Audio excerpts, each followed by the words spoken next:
A march of return is underway as Palestinians displaced by 15 months of genocidal war waged by Israel defiantly walk back to northern Gaza, themselves unconquered.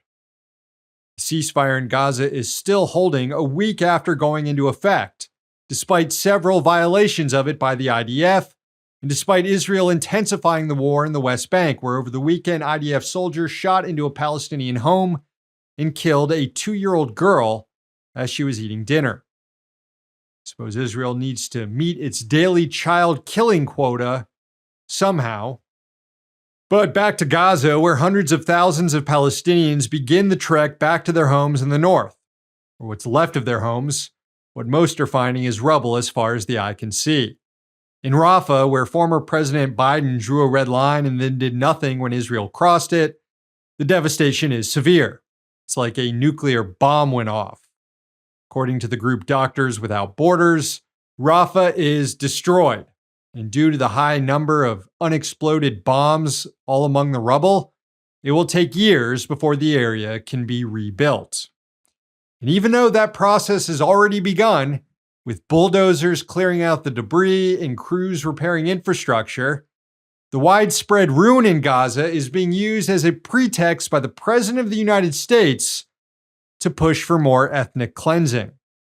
President Trump openly suggested resettling millions of Palestinians elsewhere, in Jordan and Egypt, claiming Gaza needs to be cleaned out. Here's audio of his remarks. The quality isn't great because he was on an airplane. I'd like Egypt to take people, and I'd like Jordan to take people.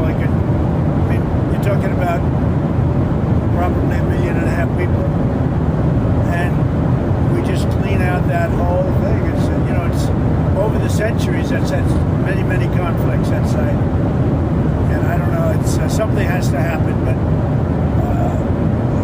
it's literally a demolition site right now. Almost everything's demolished, and people are dying there. So I'd rather get involved with some of the Arab nations and build housing at a different location. Yep, there's Trump endorsing Israel's final solution. This was a few days after Trump waxed on about the potential of Gaza's beachfront property. Mass displacement was also a proposal the Biden administration considered, much more quietly, of course, before the Egyptians said, hell no, we're not agreeing to this. The Israeli far right, still incensed by the ceasefire, was buoyed by Trump's calls to clean out Gaza. Finance Minister Bezalel Smotrich was quoted by the Times of Israel as saying, quote, after years of statesmen trying to impose their imaginations on reality, the U.S. president is finally acknowledging reality. Gaza is a hotbed of terrorism that creates suffering for both the residents of the state of Israel and the residents of Gaza themselves. I am working with the Prime Minister and the Cabinet to prepare an operational plan and ensure the realization of President Trump's vision. Smotrich then cited the recent confrontation between Trump and Colombia as evidence that Egypt and Jordan will ultimately accept the proposal. Quote, there is nothing to be excited about the weak opposition of Egypt and Jordan to the plan. We saw yesterday how Trump imposed his will on Colombia to deport immigrants despite its opposition. When he wants it, it happens. Scumbags around the world are feeling emboldened right now by the White House. So, Trump thinks Palestinians should be kicked out of Gaza. His nominee for ambassador to the UN, Elise Stefanik, thinks the Bible gives Israel a right to the West Bank, and his ambassador to Israel, Mike Huckabee, doesn't think Palestinians even exist.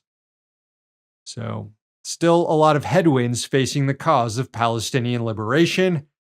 But the courage on display as Palestinians return to their homes in the north today is evidence that they will ultimately prevail. Hey, thanks for watching. Hit the subscribe button so you don't miss any of our new videos. Also, if you want to see Means Morning News in its complete form, not just the clips we post here, head on over to Means TV and get access to all our new episodes and our entire backlog, plus tons of other great movies and original TV shows.